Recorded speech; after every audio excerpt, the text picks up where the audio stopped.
ഉരുളെടുത്ത വയനാട് മുണ്ടക്കൈയിലും ചൂരൽമലയിലും 6ാം ദിവസവും ഊർജിത തിരച്ചിൽ. Retired major general ഇന്ദ്രബാലന്റെ നേതൃത്വത്തിൽ ഐബോട്ട് പരിശോധന നടത്തി. ഉരുൾപൊട്ടൽ ദേശീയ ദുരന്തമായി പ്രഖ്യാപിക്കണമെന്ന് മുഖ്യമന്ത്രി ഇന്നും ആവശ്യപ്പെട്ടു. രക്ഷാപ്രവർത്തനം എത്ര നാൾ തുടരണമെന്ന് സൈന്യമാകും തീരുമാനിക്കുകയെന്ന് മന്ത്രി പി രാജീവ് 24നോട് പറഞ്ഞു. ഉരുൾപൊട്ടലിൽ മരണം 359ആയി.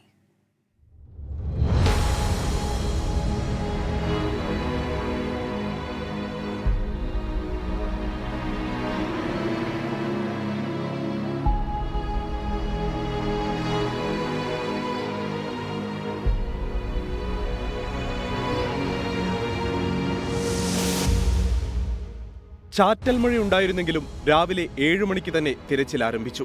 ഉരുൾപൊട്ടലിന്റെ പ്രഭവ കേന്ദ്രമായ പുഞ്ചിരിമട്ടം മുതലായിരുന്നു പരിശോധന. മണ്ണിൽ ആഴ്ന്നുപോയവരെ കണ്ടെത്താൻ തമിഴ്നാട്ടിൽ നിന്നുള്ള കെടാവർ നായകളെയും ദൗത്യമേഖലയിൽ എത്തിച്ചിരുന്നു. റിട്ടയർഡ് മേജർ ജനറൽ ഇന്ദ്രബാലന്റെ നേതൃത്വത്തിൽ ഐബോട്ട് പരിശോധന തുടങ്ങി. വെള്ളാർമല സ്കൂളിന് സമീപമാണ് പരിശോധന നടത്തിയത്.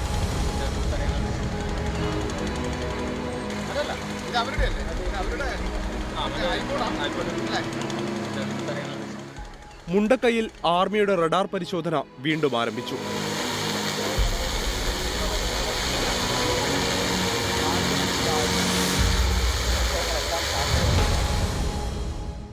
റഡാർ സിഗ്നൽ കിട്ടിയ സ്ഥലത്ത് JCB ഉപയോഗിച്ച് മണ്ണ് നീക്കി പരിശോധിച്ചെങ്കിലും ജീവന്റെ സാന്നിധ്യം കണ്ടെത്താനായില്ല.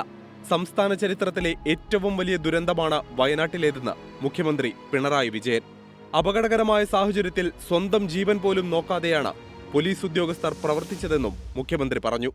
ഈ ദുരന്തമുഖത്ത് ദൃഢനിശ്ചയത്തോടെയാണ് പോലീസും ഫയർഫോഴ്സും സൈന്യവും ദുരന്ത നിവാരണ സേനയുമെല്ലാം രക്ഷാപ്രവർത്തനത്തിൽ മുഴുകിയിരിക്കുന്നത്. നമ്മുടെ നാടിൻ്റെ മാനുഷികമായ ഔന്നത്യം കാത്തു സൂക്ഷിക്കുകയാണ് അവരെല്ലാവരും. സൈന്യത്തിന്റെ നിർദ്ദേശമനുസരിച്ചാണ് രക്ഷാപ്രവർത്തനം നടക്കുന്നത്.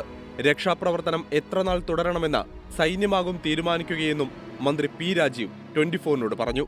നമ്മൾ ഓരോ ദിവസവും വിവിധ സേനാ വിഭാഗങ്ങളും വിദഗ്ധരും ഈ തെരച്ചിലിൽ പങ്കെടുക്കുന്നുണ്ട്. അപ്പോൾ അവരുടെ പ്രവർത്തനങ്ങൾ ഓരോ ദിവസവും ഉദ്യോഗസ്ഥ തലത്തിലും മന്ത്രിസഭ ഉപസമിതി തലത്തിലും വിലയിരുത്തുന്നുണ്ട്. അപ്പോൾ അവരാണ് ഇനിയിപ്പോൾ ഇത് മുന്നോട്ട് കൊണ്ടുപോകുന്നതിൽ ഒരു ഘട്ടമായി എന്ന് അവർ പറയുന്നതനുസരിച്ചാണ് നമുക്ക് അത് പരിഗണിച്ച് വിദഗ്ധ ഉപദേശത്തിന്റെ അടിസ്ഥാനത്തിലാണ് തീരുമാനമെടുക്കാൻ കഴിയുക. വയനാടിന്റെ പുനർനിർമ്മാണത്തിൽ UDF പങ്കാളികളാകുമെന്ന് പ്രതിപക്ഷ നേതാവ് VD സതീശൻ.